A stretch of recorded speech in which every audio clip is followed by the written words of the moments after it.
नमस्कार। आज हम विजय माल्या के हालिया इंटरव्यू पर थोड़ी बात करेंगे। उसमें उन्होंने कुछ करीब 10 ऐसे दावे किए हैं जो आमतौर पर हम जो सुनते हैं उनके बारे में उससे काफ़ी अलग हैं। हाँ बिल्कुल। और आज हम यही समझने की कोशिश करेंगे कि ये दावे क्या हैं और जो एक पब्लिक इमेज बनी हुई है उससे ये कितने मेल खाते हैं या कितने अलग हैं। सही कहा। ये दावे तो मतलब पूरी कहानी को ही एक अलग एंगल दे देते हैं। तो चलिए एक एक करके देखते हैं। पहला दावा, माल्या कहते हैं कि उन्हें भगोड़ा कहना सही नहीं है। अच्छा। हाँ, उनका कहना है कि वो भागे नहीं थे।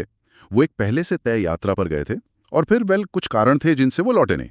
और वो ये भी पूछते हैं कि भाई ये चूर वाला लेवल कहाँ से आया। ये दिलचस्प है क्योंकि आम सोच तो यही है ना कि 2016 में जब किंगफिशर एयरलाइंस वाली बात हुई, वो 9,000 करोड़ का कर्ज, तो वो बस न्याय से बचने के लिए भारत से निकल गए। बिल्कुल।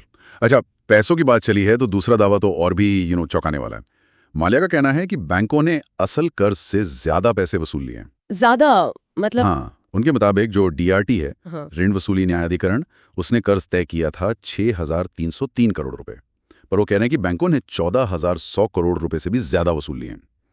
मतलब असल से ज्यादा वसूली हो गई। लेकिन पब्लिक में तो ज्यादातर बात वो 9,000 करोड़ रुपए के डिफॉल्ट की होती है, तो इस दावे पर शायद बहुत लोग यकीन ना करें या सोचें कि ये ध्यान भटकाने की कोशिश है। हो सकता है। तीसरा पॉइंट है किंगफिशर के फेल होने की वजह। माल्या का तर्क है कि ये एक बिजनेस फेलियर था, कोई फ्रॉड या धोखाधड़ी नहीं। अच्छा।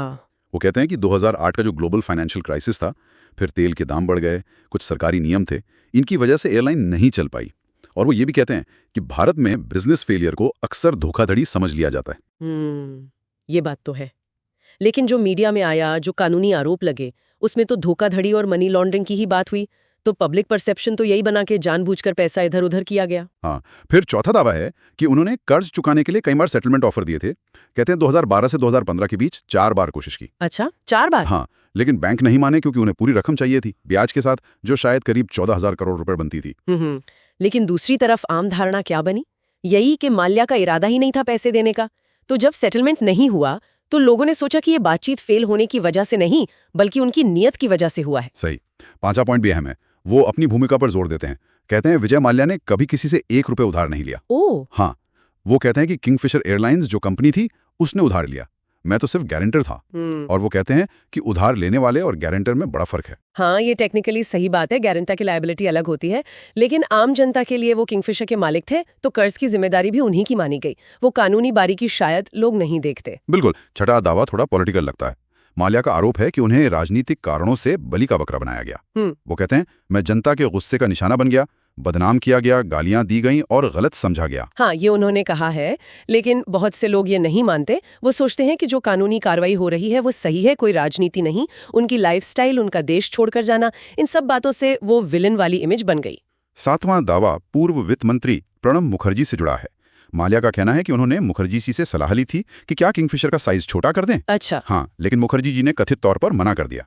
कहा कि नौकरियां जाएंगी, कनेक्टिविटी पर असर पड़ेगा। माल्या कहते हैं कि इससे कंपनी पर फाइनेंशियल प्रेशर और बढ़ गया। इस बातचीत के बारे में ज्यादा लोगों को पता नहीं होगा या शायद शक करें इस पर। ज्यादातर लोग तो यही मानते हैं कि किंगफिशर डूबी तो माल्या के मैनेजमेंट की वजह से। आठवां दावा कर्मचारियों को लेकर है।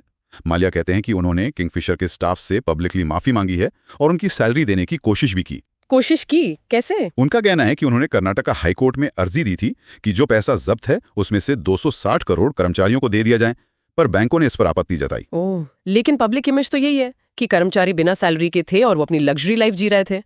इन कोशिशों के बारे में शायद कम ही लोग जानते हैं। हाँ, नौवां दावा है भारत लौटने का। वो कहते हैं कि अगर उन्हें फेयर ट्रायल, मतलब निष्पक्ष सुनवाई और एक सम्मानजनक बर्ताव का भरोसा मिले तो वो लौटने पर सोच सकते हैं। उन्होंने भारत की जेलों की बुरी हालत का भी जिक्र किया। लेकिन तैंसी कैसे दिखती है?